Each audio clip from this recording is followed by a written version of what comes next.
స్తోత్రం. హల్లెలూయా. మరి త్వరగా ముగించుకోవచ్చు, మీరేమి కంగారు పడద్దు. మరి మన మధ్యకి చాలా దూరం నుంచి వచ్చారు మన జోసెఫ్ స్వామియలయ్య గారు, మరి అమ్మగారు కూడా మన మధ్యకి వచ్చారు. ఒక ప్రత్యేకమైన పాట వినిన తర్వాత వాక్యంలోకి వెళదాం. ఈ సమయాన్ని అమ్మగారికి అప్పగిస్తున్నాను.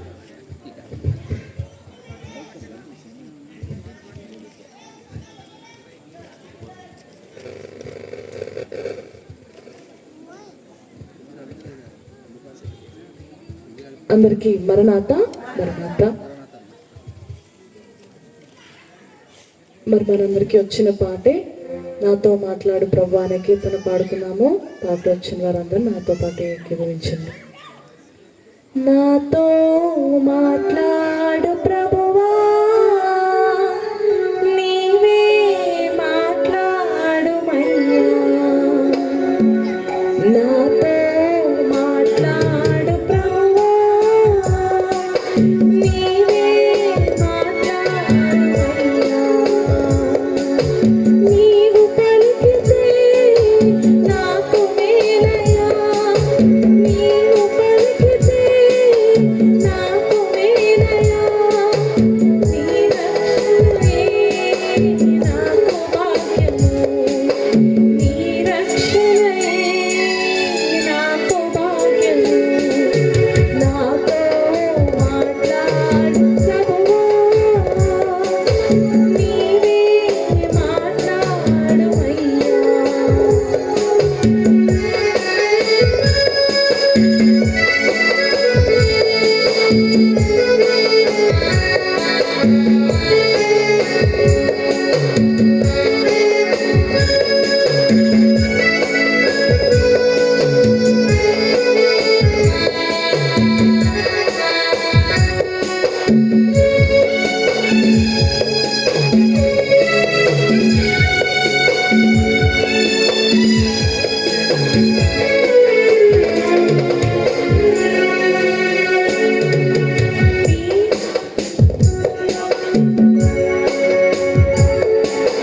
నీ వాక్యమే నన్ను బ్రతికించేది, నా బాధలలో నెమ్మదినిచ్చేది.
హల్లెలూయా.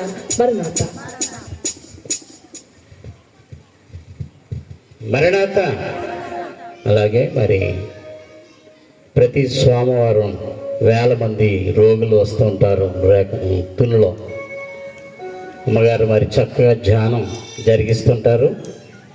మనం ఇక్కడ కాదు చూసేది, మనం చూడాలనుకుంటే సాలకు వెళ్తే మనకి అయ్యగారి యొక్క అమ్మగారి యొక్క అనుభవం ఏంటో చూడగలుగుతాం.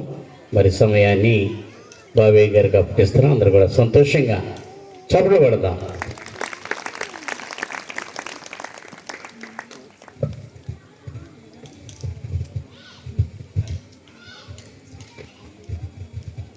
అందరికీ మరణత. నాకు ఈ శ్రేష్టమైన సమయాన్ని అనుగురించిన తెలియక దేవునికి నా నుండి కృతజ్ఞత వందనాలు తెలియజేస్తున్నాను. అలాగనే దేవుడు ఫాదర్ దేవదాస్ గారు బయలుపరిచిన బైబిల్ మిషన్ పక్షంగా ఈ తుని అలాగనే రాకవన్పాలెం పరిసర ప్రాంతాల్లో ఘనమైన సేవ పరిచయం జరిగిస్తున్న దేవ సేవకులు రెవరెండ్ కె మోదీసయ్య గారికి ప్రత్యేకమైన మరణాత, అలాగే వారి కుమారులు పాస్టర్ సన్ని గారికి ప్రత్యేకమైన మరణాత చేరవచ్చి మీ అందరికీ కూడా మరణాత. ఈ సమయంలో దేవుని యొక్క వాక్యాన్ని చదువుకుందాము. పరిశుద్ధ గ్రంథంలో నుండి రాజులు 2వ గ్రంథం 2వ అధ్యాయం, 2 రాజుల గ్రంథం 2వ అధ్యాయము 11వ వచనం. వారు ఇంకా వెలుచు మాట్లాడుచుండగా ఇదిగో అగ్ని రథమును అగ్ని గుర్రములను కనబడి వీరిద్దరిని వేరు చేశాను. అప్పుడు ఏలియా సుడిగాలి చేత ఆకాశమునకు ఆరోహణమాయను. చిన్న ప్రార్థన చేసుకుందాం. ప్రేమగల మా తండ్రి, ఈ సాయంకాల సమయంలో మేమందరం మీ పాదాల చెంత చేరి ఇంతవరకు మేము స్తుతించి ఆరాధించటకు మీరు ఇచ్చిన శ్రేష్టమైన తరుణాన్ని బట్టి నీకు వందనాలు. ఈ సమయంలో నీ వాక్యాన్ని మేము ధ్యానిస్తూ ఉండగా మీరే మాతోటి మాట్లాడి మాకు కావలసిన వాక్యాహారం అందించమని మంచి బోధకుడి నేసే పేరట వేడుకుంటున్నాము తండ్రి. ఆమేన్. ప్రభునందు ప్రియ విశ్వాసులను దేవనామములు మీకెల్లరకును కృపా సమాధానములు కలుగును గాక. ఆమేన్. దేవుని మహాన్నతమైన కృపను బట్టి గతించిన కాలమంతి ప్రభు కౌగిలో దాచిపడి మరి నవంబర్ మాసములో ప్రభు క్రీస్తు యొక్క 2వ రాక కొరకు సిద్ధపాటు దినాల్లో మనం ఉన్నాం. దేవుని పిల్లలుగా మనందరం కూడా గ్రహించవలసింది ఏమంటే, ఈ లోకము నుండి మనము పరలోకానికి లేక మన భాషలో స్వర్గానికి ఒకనాడు చేరవలసినటువంటి వారమై ఉన్నాం. అయితే బైబిల్ గ్రంథంలో మనం చూస్తున్నప్పుడు సాధారణంగా ఎవరైనా ఒక వ్యక్తి మరణించిన తర్వాత మరి పైకి వెళ్ళడం లేక పరలోకానికి వెళ్ళడం లేక స్వర్గానికి వెళ్ళడం అనేది మనం వింటూ ఉంటాం, భావిస్తూ ఉంటాం, విశ్వసిస్తూ ఉంటాం. కానీ పరిశుద్ధ దైవ గ్రంథం ఏం చెప్తుందంటే, ఆయన యేసుక్రీస్తు ప్రభువారు 2వసారి మరలా వస్తారు. ఆయన వచ్చినప్పుడు సజీవంగానే మనలను పరలోకానికి తీసుకుని వెళ్తారు అని దేవుని వాక్యం సెలవిస్తుంది. మొదటిసారి ఆయన వచ్చినప్పుడు మానవ రక్షణ కొరకు ఎలాగనైతే ఈ లోకానికి వచ్చి శ్రమలు పొంది, నిందలు పొంది, అనేకమైన మరి హింసలు పొంది, శిలువ మరణాన్ని పొంది, మరణించి సమాధి చేయబడి 3వ నాడు తిరిగి లేచారు. లేచినటువంటి ప్రభువే 40 దినాలు భూమి మీద తన సజీవుడని అనేకులకు చాలా రుజువులు కనపరిచి మరలా పరలోకానికి ఆరోహణమై వెళ్ళినటువంటి వారు ఉన్నారు. వెళ్తూ ఆయన చెప్పినటువంటి మాట ఏంటంటే, నేను మరలా వచ్చి మిమ్మల్ని తీసుకుని వెళ్తాను, మరలా వచ్చి మేము తీసుకుని వెళ్తాను అన్నారు. కాబట్టి ఎలా వెళ్తాం మనం అంటే, ఈ లోకం నుండి పరలోకానికి సజీవంగానే ఆయన మనలను మరి అనగా ఎవరైతే సిద్ధపడతారో అటు వారందరినీ తీసుకుని వెళ్ళి తనతో పాటు ఉంచడానికి, తనతో పాటు ఆయన రాజ్యంలో నివాసం చేయడానికి మనలను ఆయన తోడుకుని వెళ్ళేటువంటి వారు ఏంటారని దేవుని వాక్యం సెలవిస్తుంది. ఈ ఎత్తబడేటువంటి వరుసలో ఎవరెవరు ఉంటారంటే, ఎప్పటి వరకు చనిపోయినటువంటి భక్తులు, విశ్వాసులు ఎవరైతే ఉన్నారో వారందరూ ఉంటారు. అలాగే సజీవంగా ఉన్నటువంటి రక్షణ పొందినటువంటి వారందరూ కూడా ఈ వరుసలో ఉండేటువంటి వారు ఉంటారు. మీరు అడగచ్చు, ఏమండి ఒక వ్యక్తి భూమి మీద నుండి పైకి ఎలా వెళ్ళగలుగుతాడు, అది కూడా సజీవంగా? శరీరంతో ఎలా వెళ్ళగలుగుతాడు అనేటువంటి ప్రశ్న చాలా మందికి కనబడుతూ ఉంటుంది. మరి దైవ గ్రంథంలో, పరిశుద్ధ గ్రంథంలో మనం చూస్తున్నప్పుడు ముగ్గురు వ్యక్తులు అలాగున సజీవంగా ఒక చోట నుండి మరొక చోటకి ఎగిరి వెళ్ళుట అనేది మనం చూస్తాం. దీనినే ఏమంటామంటే ఆరోహణము. ఆరోహణం అంటే అర్థం కింద నుండి పైకి వెళ్ళడం. పిల్లలకు స్కూల్లో పాఠాలు నేర్పిస్తారు, ఆరోహణము, అవరోహణం. అవరోహణం అంటే డిసెండింగ్, పైనుండి కిందకి. ఆరోహణం అంటే కింద నుండి పైకి అనమాట. కాబట్టి సంఘం అనగా ఎవరైతే రక్షణ వరుసలోనికి వస్తారో, మరి ఎవరైతే మారు మనసు పొందుతారో, ఎవరైతే పరిశుద్ధమైన జీవితాన్ని జీవిస్తారో అటు వారందరినీ తనతో పాటు, ఆయన తనతో పాటు ఉండుటకు తన రాజ్యానికి తీసుకుని వెళ్ళేటువంటి వారై ఉంటారు. అంచేత ఇలాగున సజీవంగానే వెళ్ళినటువంటి వారు బైబిల్ గ్రంథంలో ముగ్గురు వ్యక్తులు మనకు కనబడుతున్నారు. అందులో మొట్టమొదట ఎవరంటే మనందరూ తెలుసు, హనోక్. హనోక్ అనేటువంటి భక్తుడు మరి ఆదికాండం 5వ అధ్యాయంలో మనం చూస్తున్నప్పుడు ఆయన దేవునితో పాటు నడిచి నడిచి నడిచి నడిచి సడన్గా రోజు ప్రభు అతను అన్నారంట, హనోకు నువ్వు నాతో పాటు వచ్చి అతను వెళ్ళిపోదామంటే తన కుటుంబాన్ని వదిలేసి, తన బిడ్డలను వదిలేసి దేవుడు పిలిచిన విధముగానే హనోకు దేవునితో పాటు వెళ్ళిపోవడం మనం చూస్తూ ఉంటాం. ఆదికాండం 5వ అధ్యాయము 22వ వచనంలో హనోకు మెతుషెలను కనిన తర్వాత 300 ఏళ్ళు దేవునితో నడుచుచు కుమారులను కుమార్తెలను కనెను. హనోకు దినములన్నీ 365 ఏండ్లు. హనోకు దేవునితో నడిచిన తర్వాత దేవుడు అతనిని తీసుకుని పోయిన గనుక అతడు లేకపోయాను. కనుక హనోకు సజీవంగానే దేవునితో పాటు నడిచి వెళ్ళినటువంటి వాడిగా మనం చూస్తా ఉన్నాం. రెండో వ్యక్తి ఎవరయ్యా అంటే ఏలియా. రాజులు 2వ గ్రంథం 2వ అధ్యాయం 11వ వచనంలో వారు ఇంకా వెలుచు మాట్లాడుచుండగా ఇదిగో అగ్ని రథమును అగ్ని గుర్రమును కనబడి వీరిద్దరిని వేరు చేశారు. అప్పుడు ఏలియా సుడిగాలి చేత ఆకాశమునకు ఆరోహణమాయను. ఏలియా కూడా సజీవంగానే ఈ భూమి మీద నుండి పరలోకానికి, అనగా ఆకాశమునకు రాయబడింది, పరలోకానికి దేవుని యొద్దకు ఆయన కొనిపోబడుట అనేది మనం చూస్తూ ఉంటాం. ఇక మూడో వ్యక్తి ఎవరంటే యేసు ప్రభువారు. యేసుక్రీస్తు ప్రభువారు కూడా తను మరణించి తిరిగి లేచిన తర్వాత శిష్యులందరూ చూస్తుండగా, ప్రజలందరూ చూస్తుండగా వారు అపోస్తలుల కార్యాల గ్రంథం 1వ అధ్యాయంలో మనం చూస్తున్నప్పుడు యేసుక్రీస్తు ప్రభులు వారు కూడా మరి 9వ వచనంలో ఈ మాటలు చెప్పి వారు చూచిచుండగా ఆయన ఆరోహణమాయెను. కనుక యేసు ప్రభు వారు కూడా భూమి మీద నుండి పరలోకానికి ఎగిరి వెళ్ళుట అనేది చూస్తాం. ఇది వినడానికి, నమ్మడానికి క్రొత్త వారికి కొంచెం క్రొత్తగా కనబడచ్చు. కానీ బైబిల్ గ్రంథంలో 3 ఆరోహణలు మనకు కనబడుతున్నాయి. ఒకటి మరి హనోక్ యొక్క ఆరోహణం, రెండవది ఏలియా ఆరోహణం, మూడవది యేసు ప్రభు వారి యొక్క ఆరోహణం. కాబట్టి దీన్ని బట్టి దేవుని వాక్యం చెప్పేటువంటి మాట ఏంటంటే, వెళ్తున్నటువంటి ప్రభువుని గురించి దూతలు చెప్తున్న మాట 11వ వచనంలో చూస్తున్నప్పుడు, మీ యొద్ద నుండి పరలోకమునకు చేర్చుకున్నబడిన ఈ యేసే ఏ రీతిగా పరలోకమునకు వెళ్ళుట మీరు చూచితులో ఆ రీతిగానే ఆయన తిరిగి వచ్చునని వారితో చెప్పింది. ఆయన ఎలాగైతే కింద నుండి పైకి ఎగిరి వెళ్ళారో అలాగే మళ్ళా వస్తారు. వచ్చేటప్పుడు జరిగేది ఏంటి అంటే, మరి మొదటి దర్శన పత్రిక 4వ అధ్యాయంలో ఆయన మరలా తిరిగి వచ్చినప్పుడు జరిగేది ఆర్భాటముతోను, ప్రధాన దూత శబ్దంతోను, దేవుని బోరతోను పరలోకం నుండి ప్రభువు దిగి వచ్చును. 16వ వచనం, మొదటి దర్శన పత్రిక 4:16. క్రీస్తునందుని మృతులైన వారు మొదట లేతురు, ఆ మీదట సజీవులమని నిలిచిన మనము వారితో కూడా ఏకముగా ప్రభువుని ఎదుర్కొనుటకు ఆకాశ మండపముల మేఘముల మీద కొనుకోబడదు. కాగా మనం సదాకాలం ప్రభువుతో కూడా ఉందుము. కనుక యేసు ప్రభువారు పరలోకానికి వెళ్ళినప్పుడు ఆయన ఏ రీతిగా వెళ్తున్నారో ఆ రీతిగానే తిరిగి వస్తారని దూతలు చెప్పారు. ఎందుకు వస్తారయ్యా అంటే, వచ్చినప్పుడు క్రీస్తునందుండి మృతులైన వారు ఎవరైతే ఎంతవరకు ఉండి రక్షణ పొంది మారుమనసు పొంది తమ చెడుతనాన్ని విడిచిపెట్టి వారు మరణించినటువంటి వారు ఉన్నారో ఆ భక్తులందరూ కూడా సమాధుల నుండి తిరిగి లేస్తారు.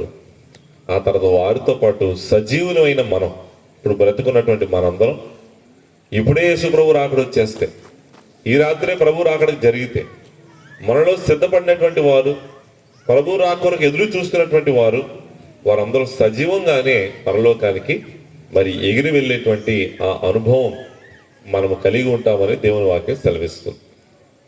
అయితే ఏంటి సిద్ధపాటు? సిద్ధపాటు అంటే ఏంటి? ఎలా సిద్ధపడాలి?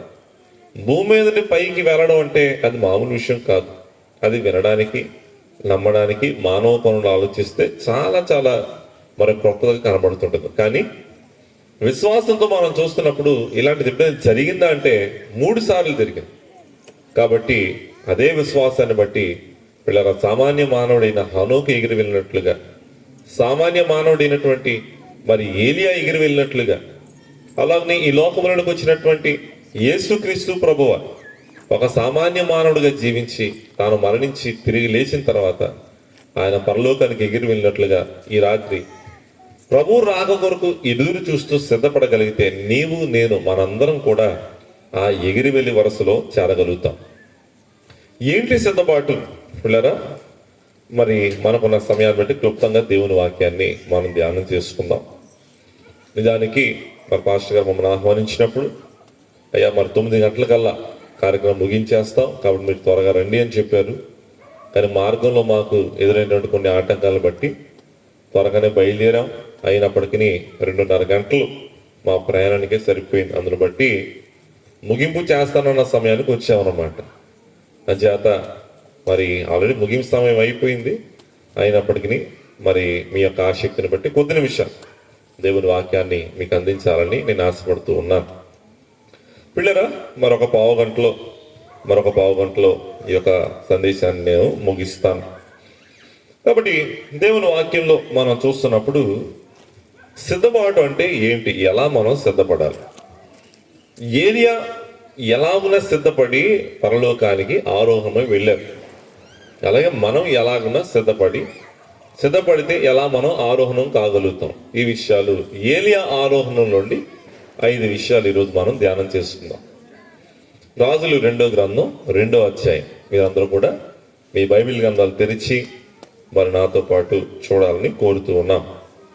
ఏలియా గారి ఆరోహణం సామాన్యంగా జరగలేదు. దేవుడు ఏలియా నువ్వు ఆరోహణం అవుతావు అని చెప్పారు, కానీ ఎప్పుడు జరుగుతుందో ఎలా జరుగుతుందో చెప్పలేదు, ఎక్కడ జరుగుతుందో చెప్పలేదు. కాబట్టి ఏలియా గారు ఎప్పుడు కూడా మరి సిద్ధంగా ఉన్నారన్నమాట. ఏలియా గారు ఆయన శిష్యుడైన ఎలీషా గారు కూడా ప్రయాణంలో ఉన్నారు. ఆరోహణం కొరకు ఒక చోట నుండి మరొక చోటికి వారు వెళ్తూ ఉన్నారు. ఇందులో వారు వెళ్ళినటువంటి మొదటి ప్రదేశం ఏంటంటే 2వ అధ్యాయం 1వ వచనంలో, యెహోవా సుడిగాలి చేత ఏలియాను ఆకాశంలోకి ఆరోహణ చేయింపు కాలమున ఏలియాయు ఎలీషాయు కూడి గిల్గాల్ నుండి వెళ్ళుచుండగా. గిల్గాల్ నుండి అనేటువంటి మాట చూస్తాం. గిల్గాల్ అనేటువంటి ప్రదేశం కనబడుతుంది. గిల్గాల్ అంటే అర్థం ఏంటంటే వెడలిపోవుట. గిల్గాల్ అంటే అర్థం ఏంటి? వెడలిపోవుట లేక దొరలుట. ఇశ్రాయేలు ప్రజలైన వారు ఐగుప్తు దేశం నుండి బయలుదేరినది మొదలుకొని వాగ్దాన దేశంలోకి వచ్చిన తర్వాత ఇక్కడ వారందరూ కూడా సున్నతి పొంది వారందరూ కూడా దేవునికి బలిపీఠం కట్టినటువంటి ఫస్ట్ ప్లేస్ అన్నమాట గిల్గాల్. సో నిర్గమము అంటే బయలుదేరుట. అక్కడ స్టార్ట్ అయిన బయలుదేరడం ఇక్కడ గిల్గాల్లో ముగింపోయింది అనమాట. ఇక్కడ వెడలిపోవటం జరిగింది.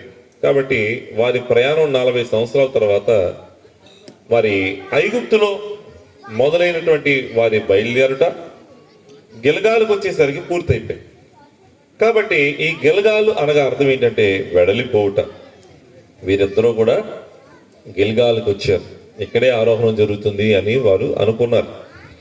కానీ పిల్లరా, అక్కడ ఆరోహణం జరగలేదు. అక్కడున్న సమయాన ఆరోహణం జరగలేదు. అలాగే వెడలిపోవుట గిల్గాల్ అనగా గిల్గాల్ అనుభవం మన జీవితంలో చూస్తే మనము కూడా లోకము నుండి వెడలిపోవలసిన వారమై ఉండాలి. పాపము నుండి వెడలిపోవలసినటువంటి వారమై ఉండాలి. లోకాశం నుండి మనము దూరపరచబడవలసినటువంటి వారమై ఉండాలి. కనుక ఎప్పుడు మనం ప్రభు రాకడలో ఎత్తపడగలుగుతాం, యేసు ప్రభుతో పాటు ఆయన రాజ్యాన్ని చేరగలుగుతాం అంటే మొదటగా మనం చేయవలసినటువంటి పని మరి లోకము నుండి మనము వేరుపరచబడాలి. వీళ్ళరా దీనికే మనం 7 ఏండ్ల పెండ్లి విందు పరలోకంలో జరుగుతుంది అంటాం. దీనికే మరి లోక కళ్యాణం అనేటువంటి మాట కూడా సామాన్యంగా ఆయా సందర్భాల్లో మనం వింటూ ఉంటాం. కనుక ఆ లోక కళ్యాణం లేక ఆ 7 ఏండ్ల పెండ్లి విందులో మనము ఏకీవించాలి అంటే, మనము ప్రభువుతో పాటు ఉండాలి అంటే మొదటగా మనం చేయవలసినటువంటి పని ఏంటంటే పాపము నుండి వెడలిపోవాలి. పాప సంబంధం తలంపుల నుండి వెడలిపోవాలి. లోక ఆశ నుండి, లోక తలంపుల నుండి, లోక సంబంధ ప్రవర్తన నుండి మనం వెడలిపోవాలి.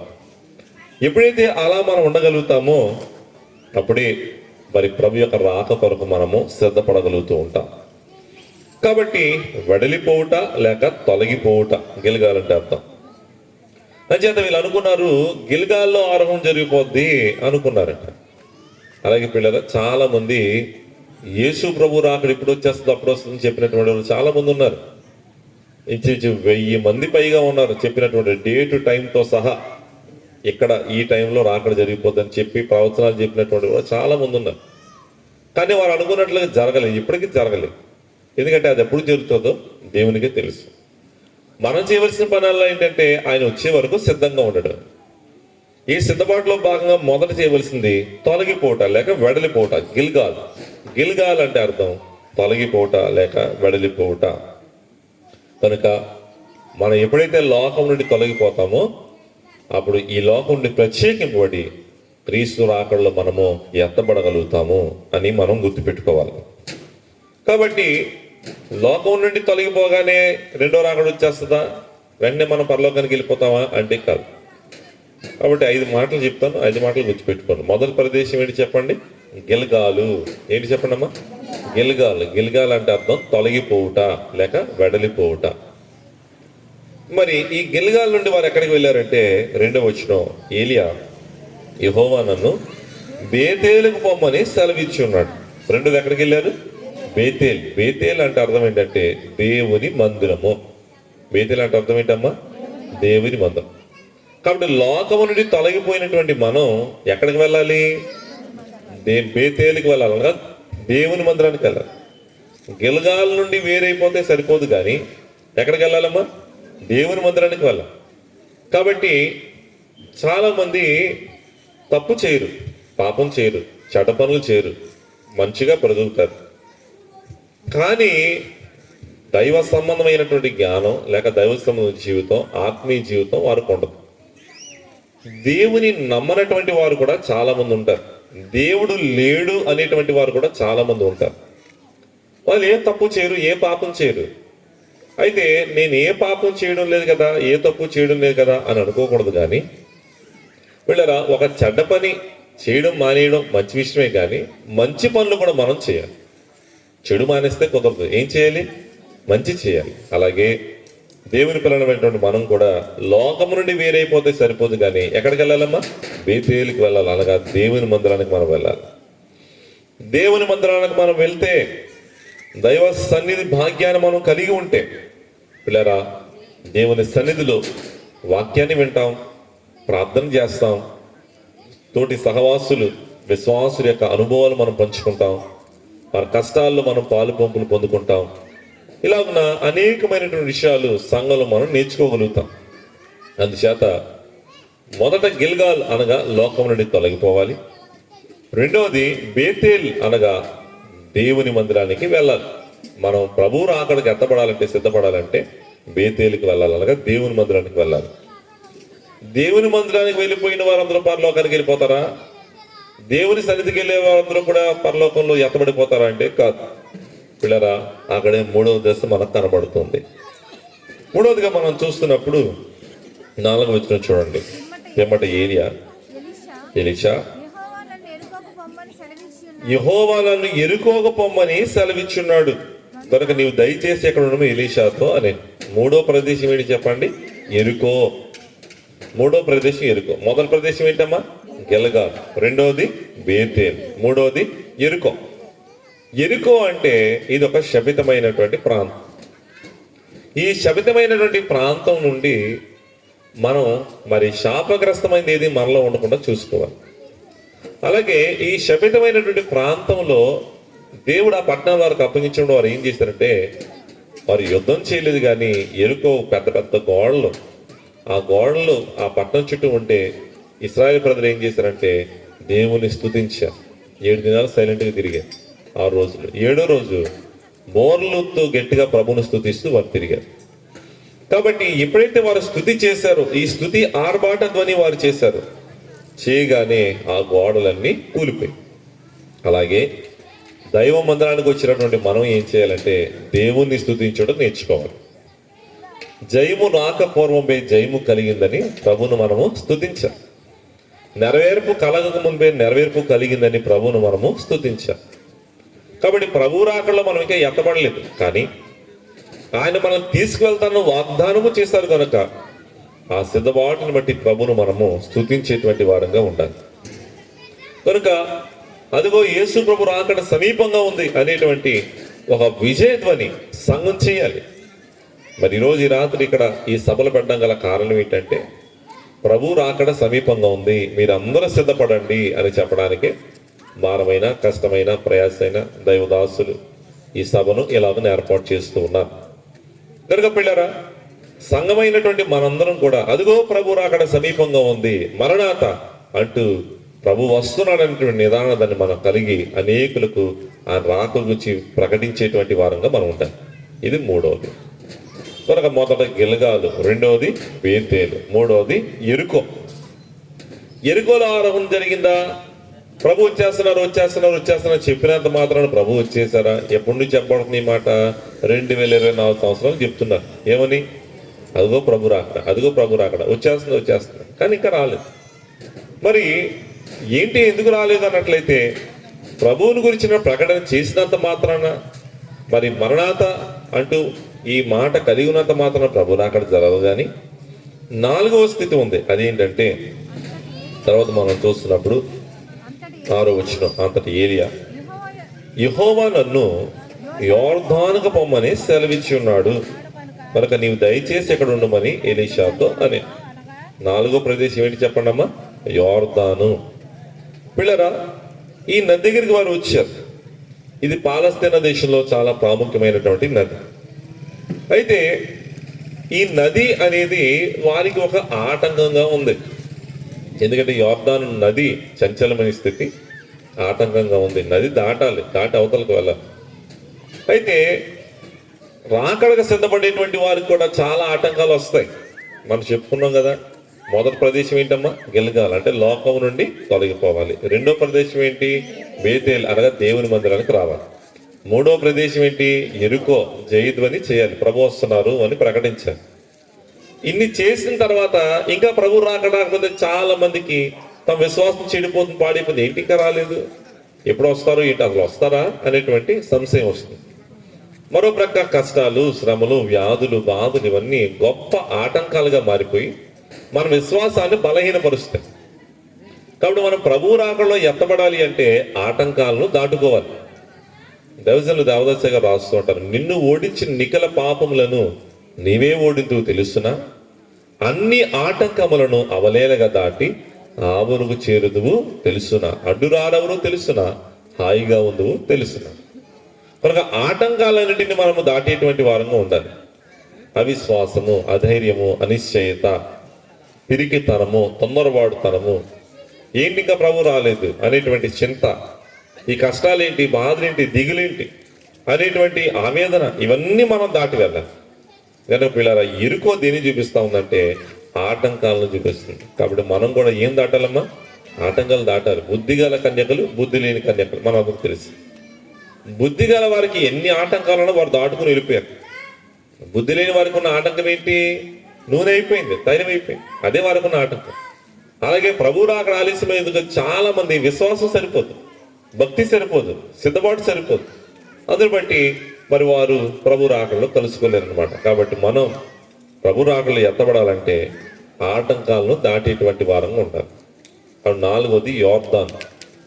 5వది యోర్దాను అద్దరి, అంటే ఆ నది దాటి అవతలకు వెళ్ళమని దేవుడు చెప్పాడు. కనుక పిల్లరా, వారు 9వ వచనం, వారు దాటిపోయిన తర్వాత వారు ఏం చేశారంటే నదిని దాటేశారు. యోర్దాను అద్దరి, అక్కడ పచ్చిక మైదానం ఉంది. ఆ మైదానంలో వారు ఉన్నప్పుడు 11, వారు ఇంకా వెలుచు మాట్లాడుచుండగా అగ్ని రథము అగ్ని గుర్రములు కనబడి వీరిద్దరిని వేరు చేసెను. అప్పుడు ఏలియా సుడిగాల చేత ఆకాశమునకు ఆరోహణమై. మైదాన అనుభవం, ఇదే దైవ సన్నిధి. మనం ఎక్కడ కూర్చోవాలి చెప్పండి? దైవ సన్నిధి అన్నమాట. 5 విషయాలు, 5 మదిలీలు మనం చూస్తాం. మొదటిది గిల్గాలు, 2వది బేతేల్, 3వది యెరికో, 4వది యోర్దాను, 5వది యోర్దాను అద్దరి దాటిన తర్వాత. గిల్గాల్ ఏం చూపిస్తుందంటే లోకం నుండి నువ్వు తొలగిపోవాలి. బేతేల్ తొలగిపోయిన నువ్వేం చేయాలంటే దేవుని మందిరానికి రావాలి. వచ్చినటువంటి నువ్వేం చేయాలంటే అదిగో ప్రభు వస్తున్నాను విశ్వసించాలి, ప్రకటించాలి, జయధ్వని చేయాలి, ప్రకటించాలి. తర్వాత ఆ సమయంలో ఎన్నో ఆటంకాలు వస్తాయి, అవన్నీ లెక్క చేయక అన్నిటినీ దాటాలి. అవన్నీ దాటుకుని ప్రభువు రాకడ ఎప్పుడు వస్తుందో వచ్చేసరికి నేను సిద్ధంగా ఉంటానంటూ మన మనస్సును ప్రభుపై త్రిప్పి మలిపి ప్రభు యందు విశ్వాసం ఉంచగలిగితే అటు సిద్ధపాటు ఉన్నటువంటి వారిని ఆయన తనతో పాటు తీసుకుని వెళ్తారు. కనుక ఏలియా ఇవన్నీ దాటుకుని వచ్చి మైదానంలో కూర్చున్నాడు, మైదానంలో ఎదురు చూస్తున్నాడు. ఆ సమయం వచ్చినప్పుడు ఏలియాను ప్రభు సజీవంగానే పరలోకానికి ఆరోహణమై తీసుకుని వెళ్ళిపోవటం మనం చూస్తాం.